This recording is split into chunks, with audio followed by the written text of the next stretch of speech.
कठोपनिषद के दूसरे अध्याय की ये तीसरी बल्ली है। और ये इस उपनिषद का अंतिम प्रकरण है। तो इसमें सब मिलाकर 19 मंत्र हैं, 19, जिनमें से हमने 8 मंत्र कर लिए थे, 8। अब हम इसके 9वें मंत्र पर प्रवेश करते हैं। क्या कह रहे हैं, इसकी भूमिका क्या है। 8वें मंत्र में बताया था कि उस आत्मा का कोई लिंग या कोई चिन्ह नहीं है जिससे उसको देखा जा सके। अलिंग अर्थात संपूर्ण संसार धर्मों से रहित है और अव्यक्त से भी पर है। तो फिर जिसका कोई लिंग यानी ज्ञापक चिन्ह नहीं है, उस आत्मा का दर्शन होना किस प्रकार संभव है, इस पर कहा जाता। इस बात को इस श्लोक में स्पष्ट किया जा रहा है। क्या कह रहे हैं, इस आत्मा का रूप दृष्टि में नहीं ठहरता, इसे नेत्र से कोई भी नहीं देख सकता।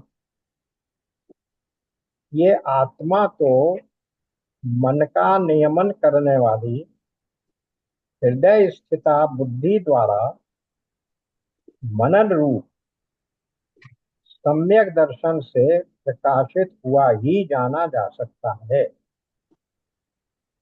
और जो इसे जान लेता है वे अमर हो जाता।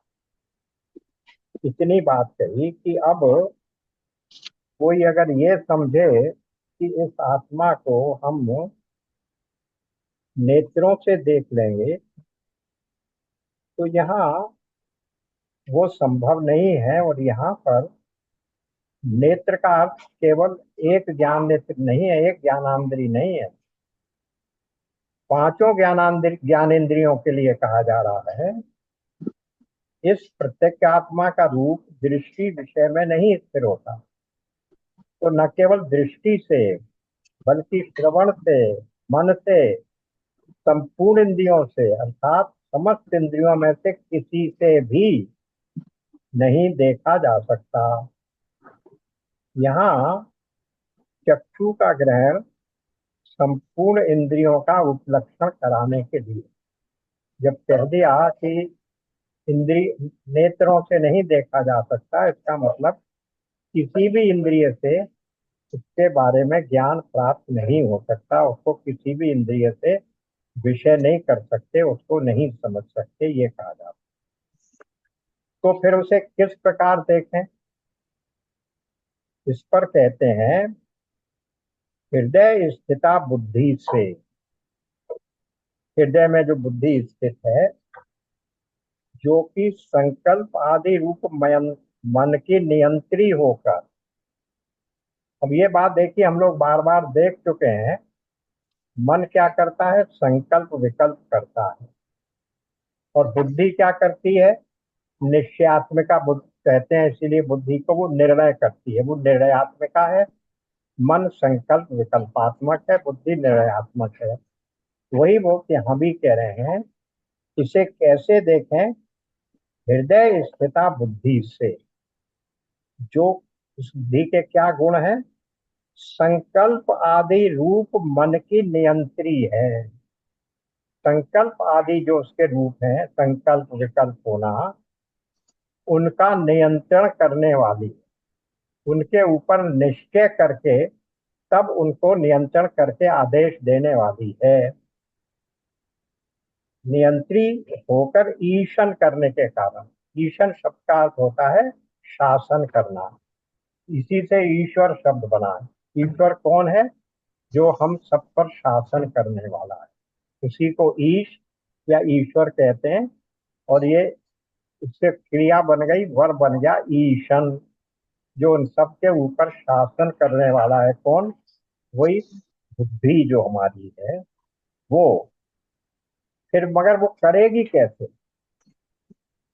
मनन रूप और यथार्थ दर्शन द्वारा, मन में मनन करके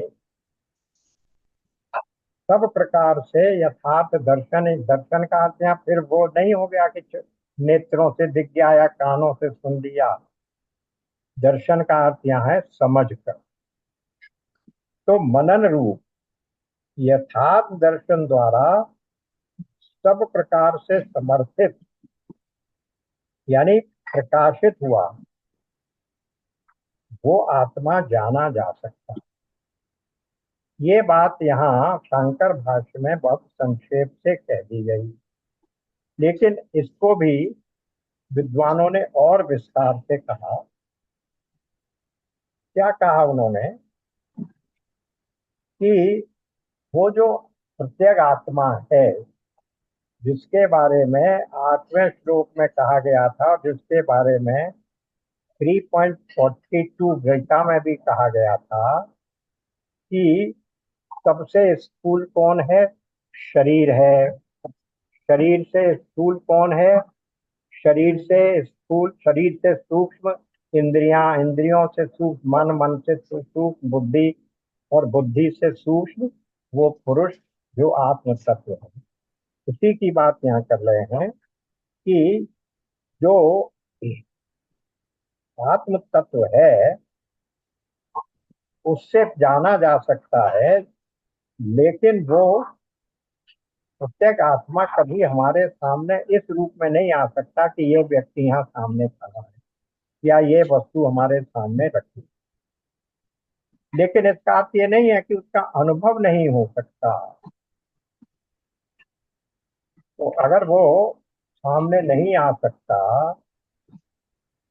और किसके सामने नहीं आ सकता? इसमें श्लोक में देखिए, न चक्षुषा पश्यति कश्चन एनम। कश्चिन शब्द का होता है किसी भी रूप से, किसी भी व्यक्ति के सामने नहीं आ सकता।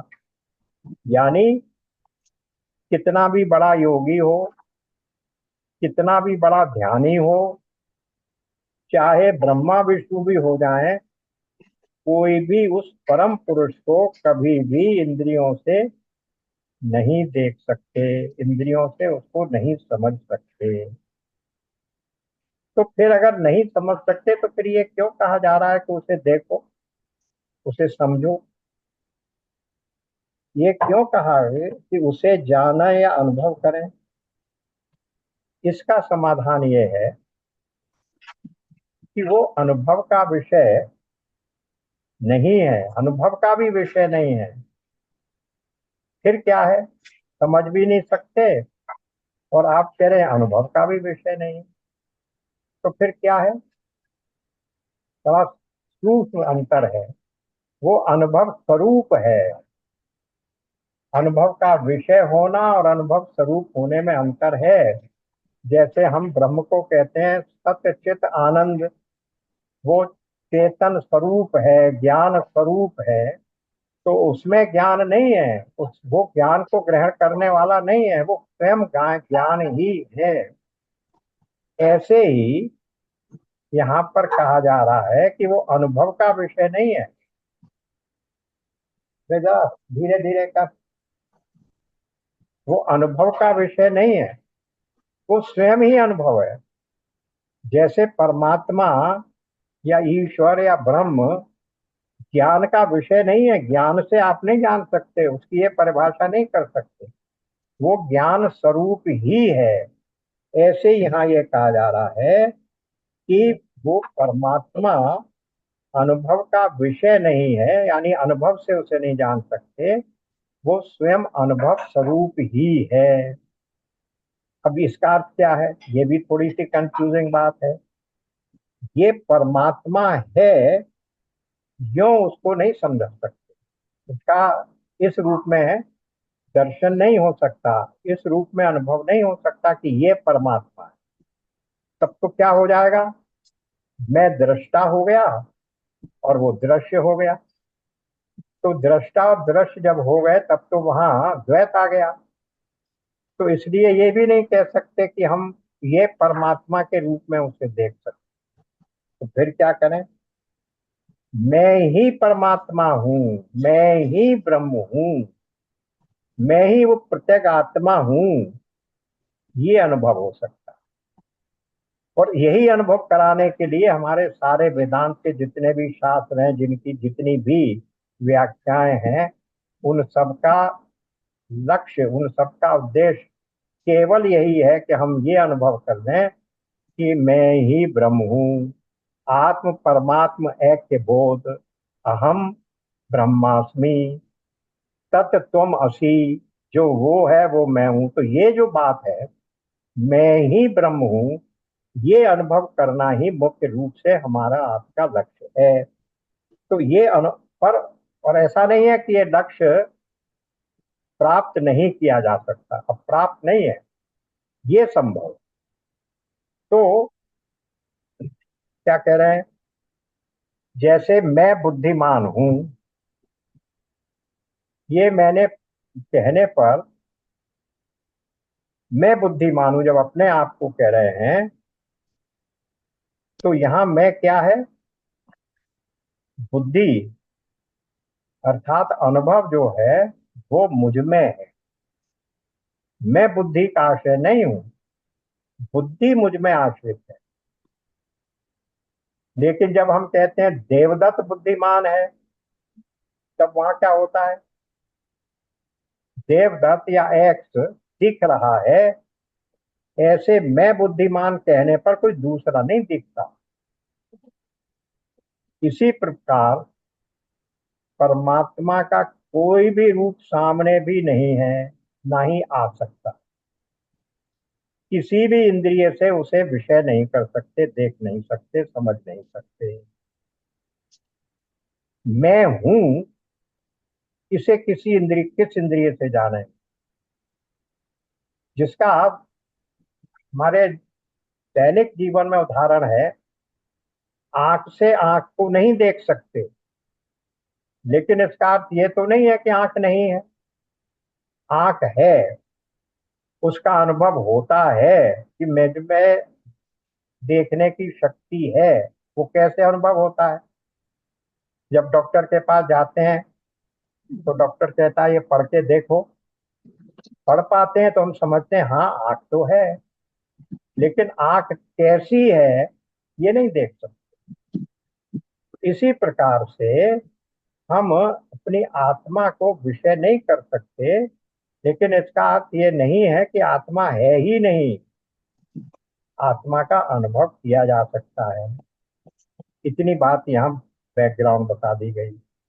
अब नेक्स्ट प्रश्न जो उन्होंने बताया था यहाँ, कि उसको फिर अनुभव कैसे किया जा सकता है, क्या कहा था श्रुति ने, कैसे किया जा सकता है। आत्मा तो मन का नियमन करने वाली हृदय स्थिता बुद्धि द्वारा मनन रूप सम्यक दर्शन से ही जाना जा सकता। यानी अब हमें अपने मन को अंतर्मुखी करना पड़ेगा। हृदय में रहने वाली बुद्धि में जाना जा सकता है, वो हृदय में रहने वाली बुद्धि में जाना जा सकता है। तो क्या कह रहे हैं इसमें, उस बुद्धि का काम क्या है, वो फिर वहीं वापस आ रहे हैं हम लोग। मन क्या करता है, संकल्प विकल्प करने वाला है। उसके ऊपर जो ईशन करता है, जो शासन करता है, जो उसका नियंत्रण करने वाला है, वो कौन है, वो आत्मा है। तो वो जो बुद्धि है, हृदय स्थिता मननशील बुद्धि, वो मन पर नियंत्रण करवाती। तब शास्त्र का विचार करके परमात्मा ऐसा है, इस प्रकार निश्चय करके संकल्प रहित होता है। फिर मन में कोई संकल्प विकल्प नहीं उठते।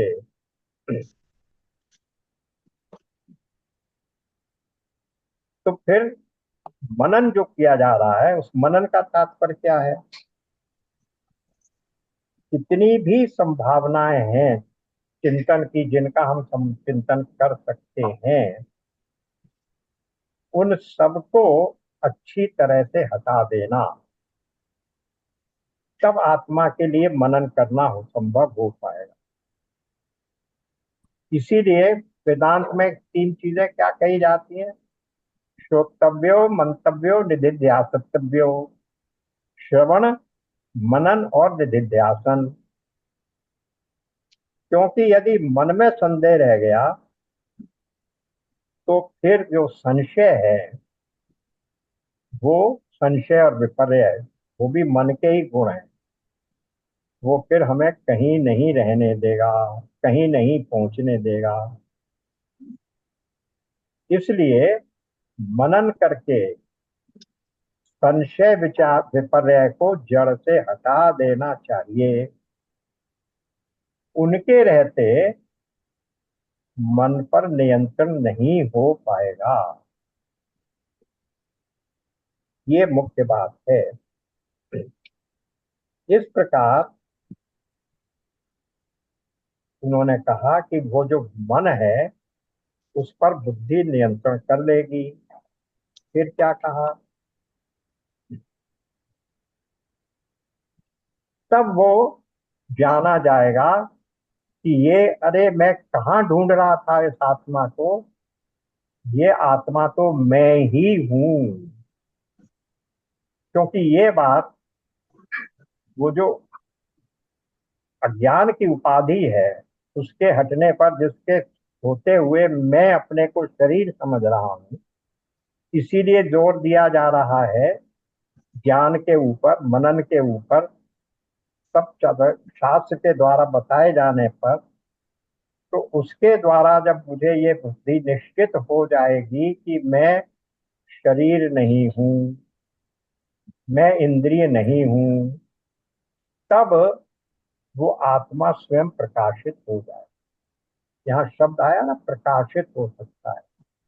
इसी प्रकार प्रकाशित हो सकता है क्योंकि उसके ऊपर वो जो आवरण ढका हुआ है अज्ञान का, उपाधि का, वो आवरण विचार से, शास्त्रीय विचार से, शास्त्र के अध्ययन और गुरु के मार्गदर्शन से वो आवरण, वो ज्ञान दूर हो जाएगा।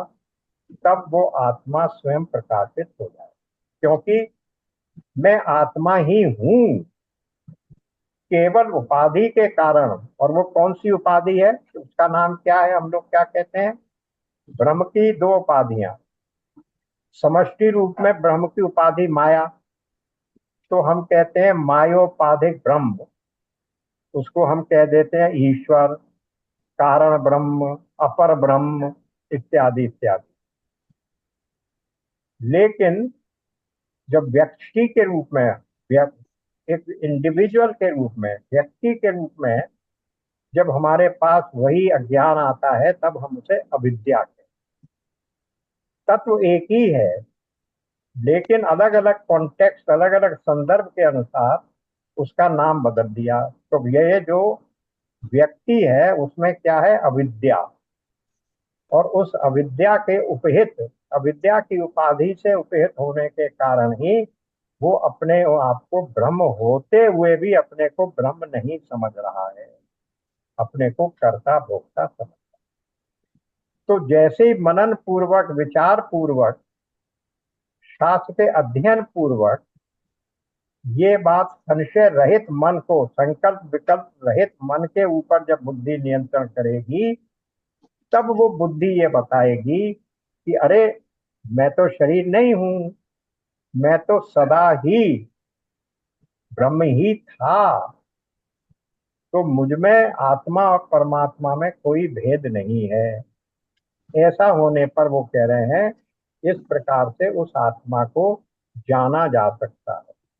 जाना जा सकता है तत्पर, फिर समझ लीजिए आत्मा कोई अलग चीज रख के नहीं जाना हमने। जाना जा सकता है का मतलब है मैं ही आत्मा हूं, ये जाना जा सकता है। बहुत ही फाइन डिस्टिंक्शन है। आत्मा को जाना जा सकता का अर्थ है मैं अलग हूं, आत्मा अलग है। मैं आपको जानता हूं, इसका मतलब आप अलग है, मैं अलग हूं। लेकिन जब मैं ये कहूं मैं ही आप हूं, मेरा खांसी ठंडा हो रहा हो रही है। डग डग दे अच्छी तरह से जब से इसीलिए ये कहते खांसी हैं आई और खा खा में कुछ कुछ ही है। कि ये आत्मा का अनुभव हो गया कि मैं ही आत्मा हूं। जाना जा सकता का मतलब ये कि मैंने ये अनुभव कर लिया कि मैं ही आत्मा हूं, अपने को आत्मा जान लिया। आत्मा स्वरूप, यानी आत्मा स्वरूप भी नहीं, आत्मा ही अपने स्वरूप को जान लिया कि मैं ही आत्मा हूं। ये अर्थ है जाना जा सकता कहने का।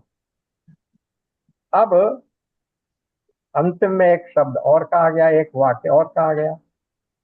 आत्मा को जो लोग ये ब्रह्म है ऐसा जानते हैं वे अमर हो जाते। ब्रह्मविद ब्रह्मैव भवति। जिसने उस आत्मा को ब्रह्म के साथ एकाकार कर लिया, ये जान लिया कि मैं ही आत्मा हूं, तो फिर आत्मा ब्रह्म में कोई अंतर नहीं, क्योंकि दूसरी वस्तु कोई है ही नहीं। उसे चाहे आत्मा कह दो, चाहे ब्रह्म कह दो, चाहे ईश्वर कह दो, औपाधिक ब्रह्म कह दो, ईश्वर कह दो।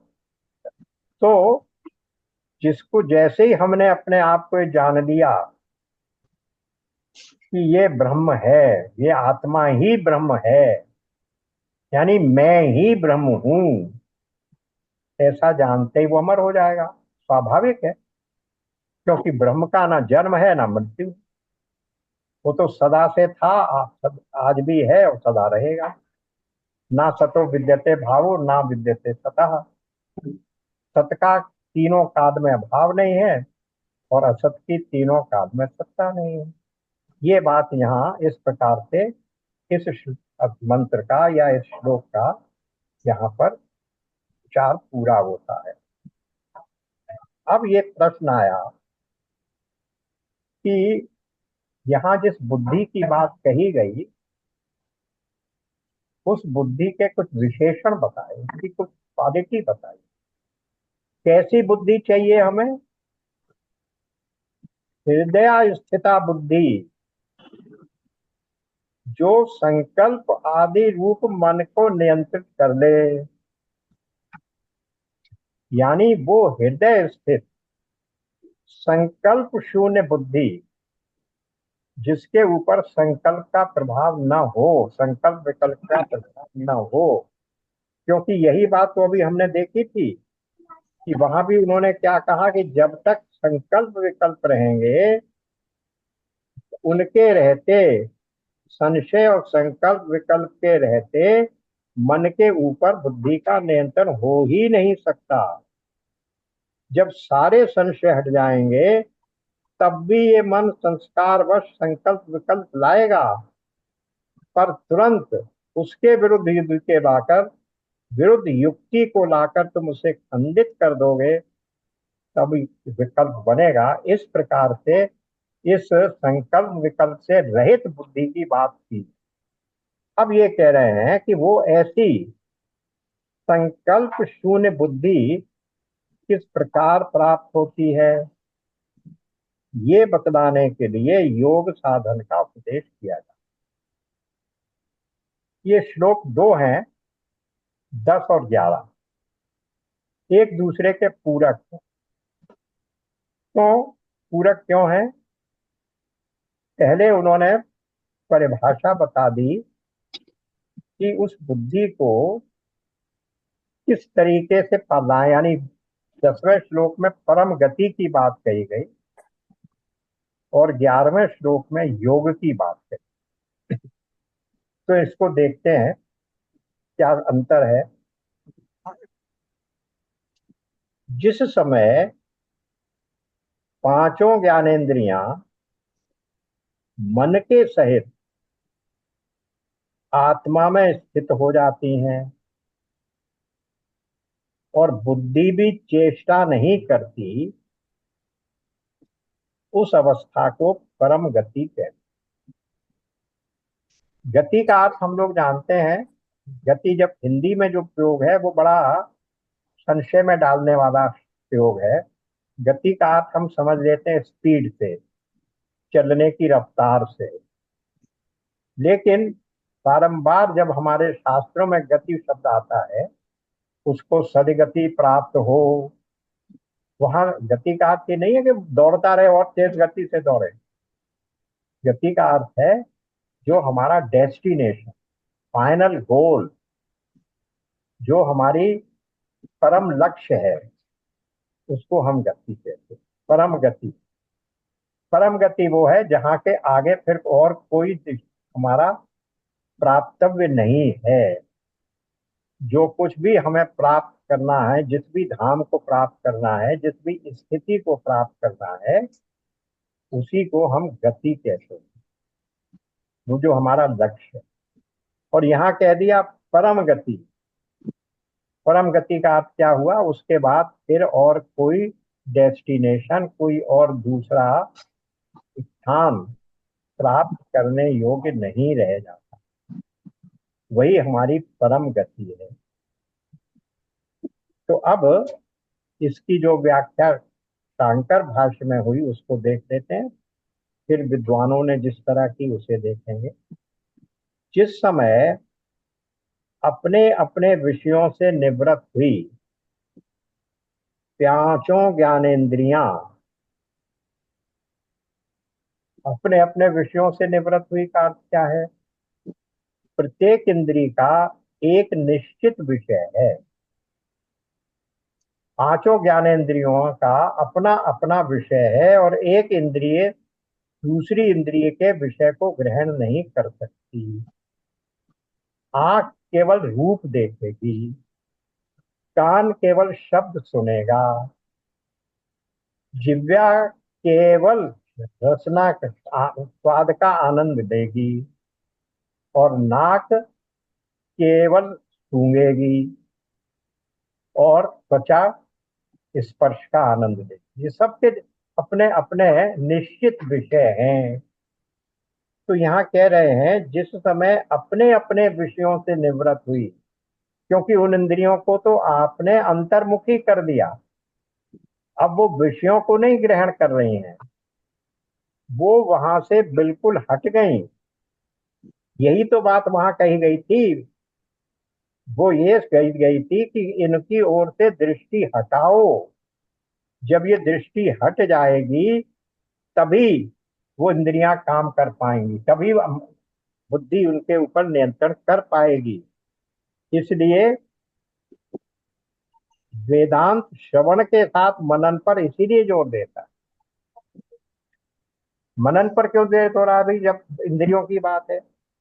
इसलिए जोर दे रहा है कि ये इन इंद्रियों के द्वारा जो भी विषय देखा जाता है वो सब कहाँ पहुंचता है? मन में ही पहुंचता है। बल्कि अगर इस बात को और गहराई से सोचें तो सब विषयों को देखने वाला मन ही है, पर मन उन इंद्रियों के द्वार के माध्यम से ही जाता है, उसके अलग नहीं जा सकता। इसलिए जब हम कहते हैं कि इंद्रिय रूप देखेगी, तो इंद्रिय नहीं देखती, देखने वाला तो मन ही है, किंतु इंद्रिय उसको उतना ही दिखाएगी जो रूप तक ले जाए उसे। अन्यथा तो क्या होगा अगर ऐसा नहीं हो, इंद्रिय के द्वारा हमारा रूप, मन की रूप देखने की क्षमता नियंत्रित न हो जाए, तो क्या होगा कि एक व्यक्ति की किसी भी कारण से आंख फूट गई, कोई भी एक्सीडेंट हुआ, कोई बीमारी हुई, कुछ भी हुआ, तो अब उसका मन, क्योंकि उस इंद्रिय उसका इंद्रिय द्वार बंद हो गया, मन आगे नहीं जा रहा है, इसलिए वो रूप को नहीं देख रहा है। लेकिन अगर ये लिमिटेशन न हो तो क्या होगा? मन तो फिर भी है ही, मन तो फिर भी बाहर जा रहा है, कानों को सुनने के लिए बाहर जा रहा है। तो अगर वो मन बाहर जा रहा है और मन सब कुछ देख सकता है, तो फिर जो कानों की शब्द सुन रहा है वो रूप भी देख लेगा। पर नहीं, उस द्वार की, उस माध्यम की ये विशेषता है कि मन जब उस द्वार से जाएगा तभी वो रूप देख पाएगा, वो फिर किसी दूसरे द्वार से जाकर उस रूप को नहीं देख सकता। ये बहुत ही गहराई की बातें हैं, सूक्ष्म बातें हैं, पर एनीवे, यानी इंद्रियों के द्वारा जो भी, या मन इंद्रियों के माध्यम से जो भी विषय ग्रहण करके आता है, वो आते तो सबके सब मन में ही है। और मन की एक विशेषता क्या है, वो भी हम लोगों ने देखी थी। मन की विशेषता ये है कि इंद्रियों के द्वारा तो एक एक विषय आता है, अपना अपना विषय आता है, पर मन में पांचों विषय एक साथ आ जाते हैं। और उन पांचों विषयों को एक साथ, जैसे हम पिक्चर देखने जाते हैं तो हमारा मन, आंखें भी रूप भी देख रहा है और शब्द भी सुन रहा है, तो इस प्रकार से मन वो पांचों विषयों को एक साथ समुच्चय रूप से, युगपत रूप से समझ लेता है, और उसके बाद उन पर अपना संकल्प विकल्प करता है। तो यही बात यहाँ पर है थोड़ी सी समझने की। जिस समय अपने अपने विषयों से निवृत्त हुई पांचों ज्ञानेंद्रियां, यानी यहाँ ज्ञानेंद्रियों का अर्थ हो गया जो ज्ञान उनके द्वारा प्राप्त होता है, मन के साथ, अर्थात वे जिसका अनुवर्तन करने वाली हैं, उस संकल्प आदि व्यापार से निवृत्त हुए अंतःकरण के सहित आत्मा में स्थिर हो जाते। यानी इंद्रियों में अब ना तो इंद्रियां कोई विषय ला रही, और जब इंद्रियों के माध्यम से विषय प्राप्त नहीं कर पा रहा है मन, तो मन भी निर्विकल्प हो गया, संकल्प आदि व्यापार से निवृत्त हो गया। क्योंकि संकल्प विकल्प तो तब उठेंगे ना, जब कोई विषय सामने आएगा, तब मन सोचेगा मैं ये करूं यार, ये ना करूं।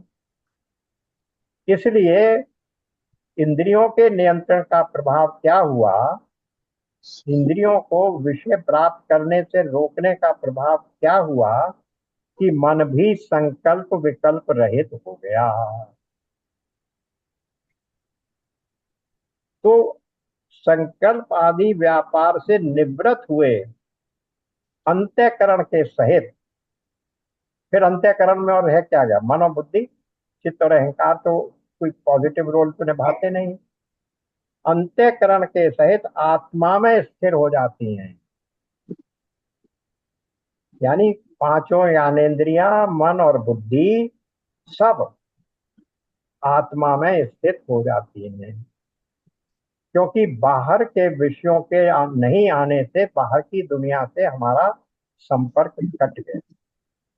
हम केवल आत्मा में ही अपने आप को क्या कर रहे हैं, जो तीसरे अध्याय में आता है, आत्मरति, आत्मतुष्टि और आत्म संतुष्टि, संतुष्टि। आत्मरमण, आत्मसंतुष्टि और आत्मरति, ये तीनों चीजें वो आत्मा में हो रही हैं। तो फिर क्या होता है, और निश्चयात्मिका बुद्धि भी अपने व्यापारों में चेष्टाशील नहीं होती है, वो भी कुछ नहीं करेगी, निर्णय भी नहीं करेगी वो। उस अवस्था को ही परम गति कहते हैं। यानी कोई भी, ना तो मन काम कर रहा है, ना बुद्धि काम कर रही, बिल्कुल शांत, एक रस होकर, निर्विकल्प होकर वो आत्मा में बैठ गई। यानी आत्मा भी मुखी हो, अंतर्मुखी हो। अब ना उनमें संकल्प विकल्प हो रहा है मन में, और संकल्प विकल्प नहीं है तो बुद्धि की भी कोई चेष्टा नहीं हो रही। निश्चय किस बात का करें, निश्चय तो तब होना जब आप कोई दो ऑप्शन लाए कि भाई इनमें से निश्चय करके हमें बता दो। जब ऑप्शंस ही नहीं आ रहे हैं तो बुद्धि भी क्या करेगी। जज के सामने कोई केस ही नहीं है, तो जज क्या निर्णय देगा, वो भी शांत बैठा है। तो बुद्धि भी इसी प्रकार कोई निर्णय नहीं दे रही है, वो भी शांत बैठी है। तो जब मन और बुद्धि और चित्त और अहंकार सब निर्विकल्प हो गए, शांत हो गए, कोई चेष्टा नहीं कर रहा, उसी अवस्था को परम गति कहते हैं। यानी यहाँ गति शब्द को अगर समझ लें तो परम गति क्या हुई, कि वो श्रेष्ठ अवस्था प्राप्त हो गई, वो लक्ष्य प्राप्त हो गया, वो गंतव्य प्राप्त हो गया जहां पर ही हमें पहुंचना था, और मन, बुद्धि, चित्त, अहंकार सब निर्विकार निर्विकल्प हो गए। उसमें फिर कोई गति नहीं हो रही, कोई हलचल नहीं हो रही। इस प्रकार की जब स्थिति प्राप्त हो जाती है, उसको हम परम गति कहते हैं। अब इस परम गति का टेक्निकल नाम है, नीचे आ जाइए। ये क्या आ गया, हम आ गए 11वें मंत्र पर।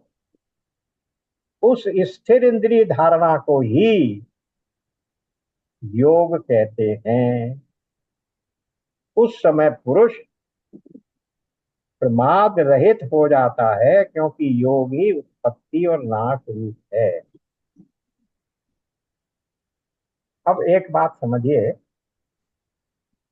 योग दर्शन में जो अष्टांग योग है, उसमें 8 अंग बताए गए योग की अवस्था, योग को प्राप्त करने। वो क्या बताए गए? यम नियम, प्राणायाम, प्रत्याहार, यम नियम आसन, यम नियम आसन, फिर प्राणायाम, फिर प्रत्याहार, फिर धारणा, ध्यान और समाधि। ये 8 हो गए। पर यहाँ जो ये शब्द समाधि आया, ये वो योग की समाधि अवस्था नहीं है, क्योंकि ये एक अंग है। अंग का मतलब ये है कि इट इज स्टेज, साधन की स्टेज, साधना की स्टेज। योग की स्टेज कब आएगी? जब हम निर्विकल्प समाधि में पहुंच जाएंगे। अभी ये जो ऊपर बताया गया वो सविकल्प समाधि है, अभी भी उसमें विकल्प उठ रहे हैं। अभी बीच में हमने पढ़ा ना कि मन में फिर भी संकल्प विकल्प हो जाते हैं। जब वो भी समाप्त हो जाए, तब हम उसको निर्विकल्प समाधि कहें। तो ये क्या कह रहे हैं कि इसी को योग कहते हैं, क्योंकि योग की परिभाषा ही ये। अब इसमें भी जरा सा समझिए क्या कहना चाह रहे हैं।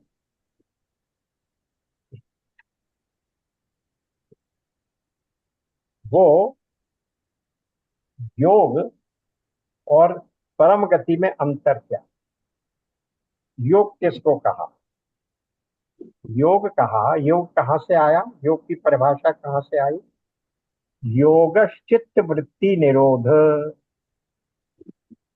योग की परिभाषा ही ये है कि वो चित्त की वृत्तियों के निरोध का नाम ही योग है। योगश्चित्त वृत्ति निरोध।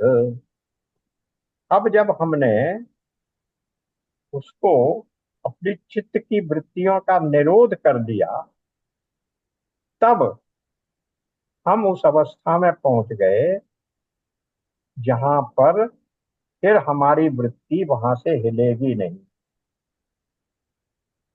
योगी की अवस्था सब प्रकार के अनर्थ संयोग के वियोग की रूपा, किसी भी प्रकार का कोई अनर्थ उसमें नहीं आएगा।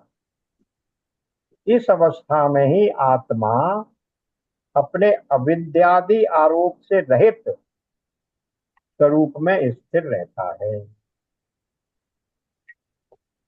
आत्मा में ही क्या है? अविद्या। कहाँ से? आत्मा में तो कोई अविद्या है नहीं, तो अविद्या कहाँ से आई? वही उपाधि रूप में, उसका जो दोष लगा अध्यारोप के द्वारा। तो किसी को वो कह रहे हैं कि ऐसी अवस्था प्राप्त होने पर योगी की ये अवस्था सब प्रकार के अनर्थ संयोग की वियोग रूपा है।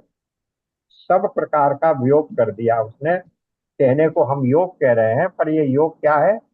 सब प्रकार के अनर्थों का वियोग। ये बात कह दी उन्होंने। तो फिर ये कैसे जाना जा सकता है?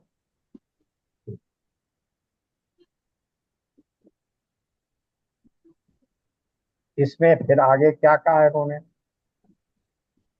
इस प्रकार इस अवस्था में ही आत्मा अपने अविद्यादि आरोप से रहित स्वरूप में स्थित है। उस अवस्था को ही स्थिर इंद्रिय धारण कहते हैं। स्थिर अर्थात अचल इंद्रिय धारण, यानी बाह्य और आंतरिक करणों को धारण करना।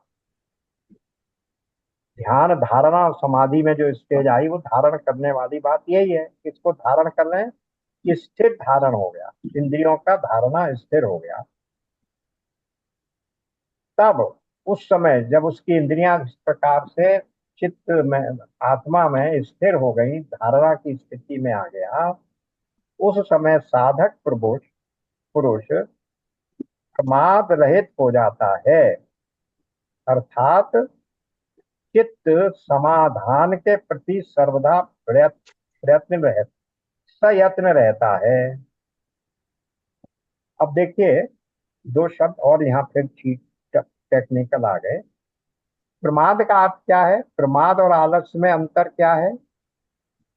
आलस्य है किसी कर्म को करने को टालते रहना, पोस्टपोन में। आज नहीं है कल कर देंगे।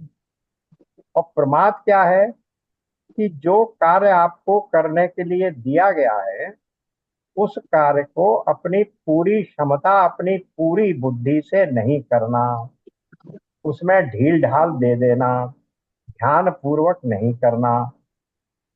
उदाहरण के लिए आपको कहा गया कि दीपक और पूजा की सामग्री लगा कर लाओ, वो सब लगा कर लाया लेकिन उसमें माचिस रख के नहीं लाया, तो ये क्या हो गया? ये भी प्रमाद है, क्योंकि तुमने इस बात का ध्यान ही नहीं दिया कि माँ दीपक है, ये दीपक का दीपक जलेगा कैसे। तो बड़ी सूक्ष्म बात को भी हम प्रमाद कहते हैं।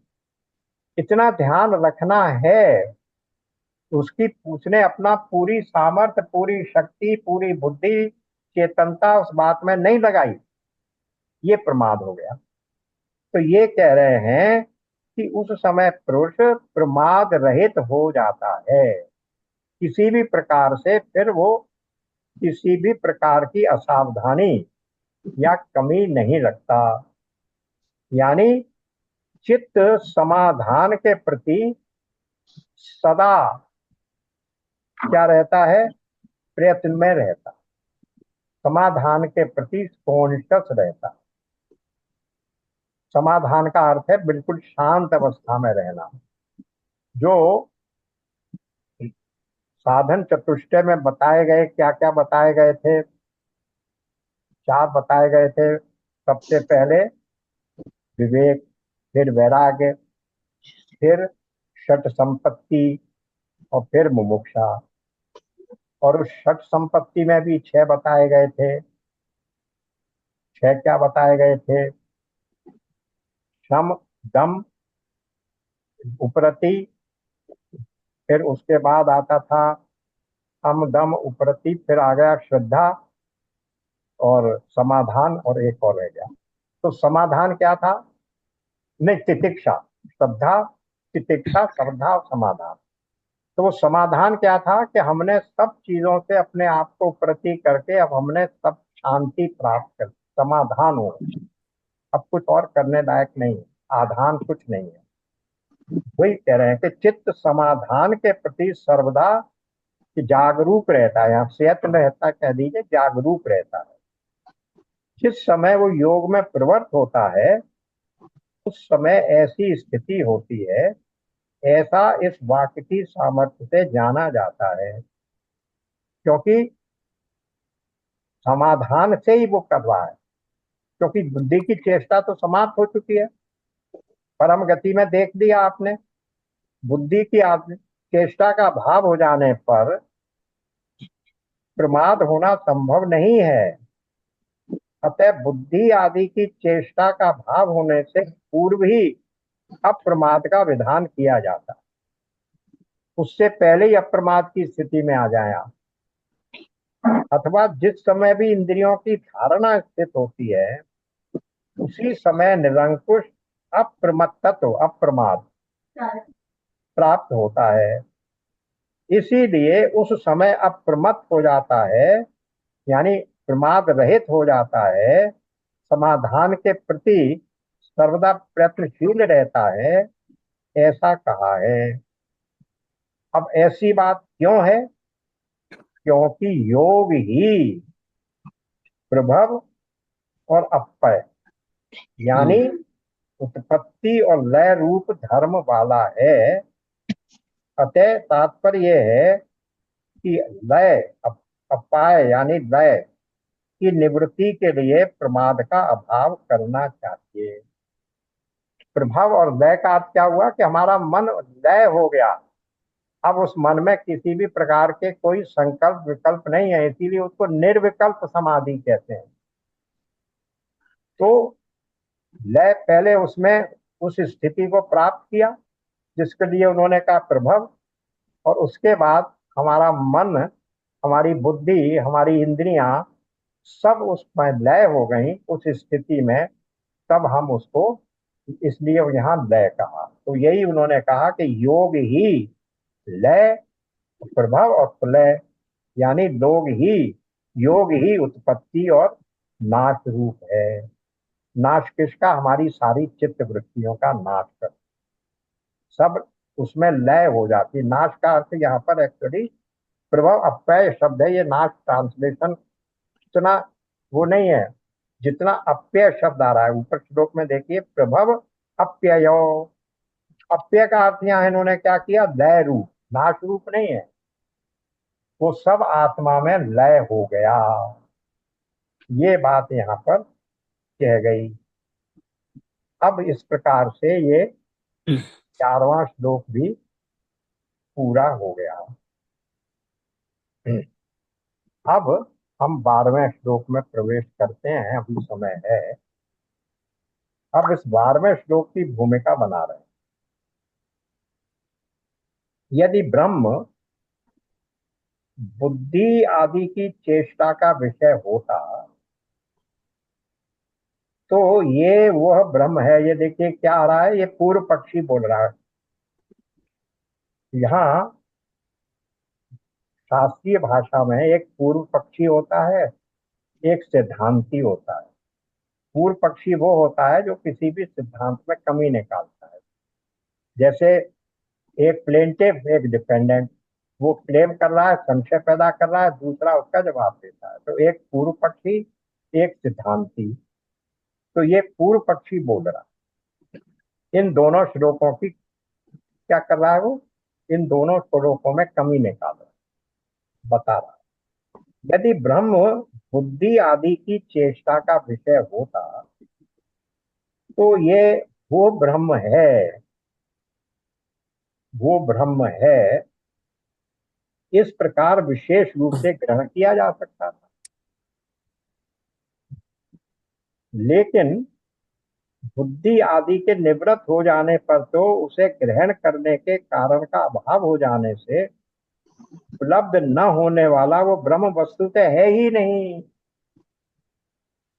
जब बुद्धि नहीं रही तो ग्रहण कैसे होगा? इसका मतलब यह है कि जिस चीज को ग्रहण कर ही नहीं सकते फिर वो वस्तु ही नहीं है। जो ग्रहण करने का साधन था बुद्धि, वो बुद्धि उपलब्ध है नहीं, बुद्धि तो निवृत्त हो गई। अब आप कैसे ग्रहण करोगे? ग्रहण कर नहीं सकते, तो इसका मतलब उसी वस्तु की एग्जिस्टेंस को उन्होंने नकार दिया। इसका मतलब ब्रह्म ही नहीं है। नहीं तो फिर उसको प्राप्त करने का कोई साधन तो होता। तो इसलिए वो ब्रह्म वस्तुतः है ही नहीं। लोक में जो वस्तु इंद्रिय गोचर होती है वही है। इस इस प्रकार प्रसिद्धि होती है। हमारी इंद्रियों से, हमारी बुद्धि से जो चीज समझ में आ सकती हो तर्क से, उसी को तो हम मानते हैं कि वो है, उसकी सत्ता है। लेकिन जो इंद्रिय गोचर न होने वाली हो वो असत कही जाती है। अतः योग व्यर्थ है, क्योंकि योग से फिर हम किसको प्राप्त कर रहे हैं? ब्रह्म का जो अनुभव कर रहे हैं कि मैं ही ब्रह्म हूं, ये बात जो बताना चाह रहे हैं वो कह रहे हैं, इसलिए वो योग व्यर्थ है। ये उनका आर्गुमेंट है, तर्क है। अथवा उपलब्ध करने होने वाला न होने से ब्रह्म नहीं है, इस प्रकार जानना चाहिए। ऐसा प्राप्त होने पर यह कहा जाता है ठीक है। अब ये दोनों बातें उन्होंने रख दी। योग के द्वारा ब्रह्म को नहीं जाना जा सकता, ये तर्क रख दिया। अब इस तर्क का उत्तर देना, और किस आधार पर देना है? वेदांत के सिद्धांत के आधार पर। ये सिद्धि जो बताई गई, योग दर्शन, अष्टांग योग, ये इसका सिद्धांत कहाँ प्रतिपादित हुआ है? ये पतंजलि ऋषि हुए, उन्होंने एक पुस्तक लिखी है, ग्रंथ लिखा योग दर्शन के नाम से। उस योग दर्शन में ही उन्होंने ये सारी प्रक्रिया बताई। वहां प्रारंभ इसी से हुआ, योग चित्त वृत्ति निरोध। योग चित्त वृत्ति के निरोध का, नियंत्रण का नाम है। और उसमें फिर एक से एक ऊपर उत्तरोत्तर अवस्थाएं बताते चले गए, और अंततः पहुंच गए समाधि पर, या निर्विकल्प समाधि। तो यह है योग दर्शन का सिद्धांत। लेकिन वेदांत का सिद्धांत ये नहीं। योग दर्शन का सिद्धांत इस पर अंत हो जाता है कि आपने अपनी चित्त वृत्तियों का निरोध कर लिया, तो आपने ब्रह्म को प्राप्त कर लिया। समाधि अवस्था में आपने ब्रह्म को प्राप्त कर लिया। पर वेदांत ये कहता है नहीं। वेदांत का सिद्धांत है कि चित्त वृत्ति का तो निरोध हम करेंगे, लेकिन उस चित्त वृत्ति का निरोध किस लिए करेंगे? ये तो कह रहे ना, ब्रह्म है ही नहीं। कि हम उस ब्रह्म को समझने के लिए, या अपने आप को ही ब्रह्म समझने के लिए चित्त वृत्ति का निरोध करें। वेदांत एक स्टेप आगे है योग दर्शन से। वहां तक योग दर्शन में कोई विरोध नहीं है वेदांत का, लेकिन वेदांत योग जहां शांत हो जाता है, चुप हो जाता है, अंत हो जाता है, उसके आगे बढ़ता है, वो एक दूसरे स्टेप तक हमें ले जाता है।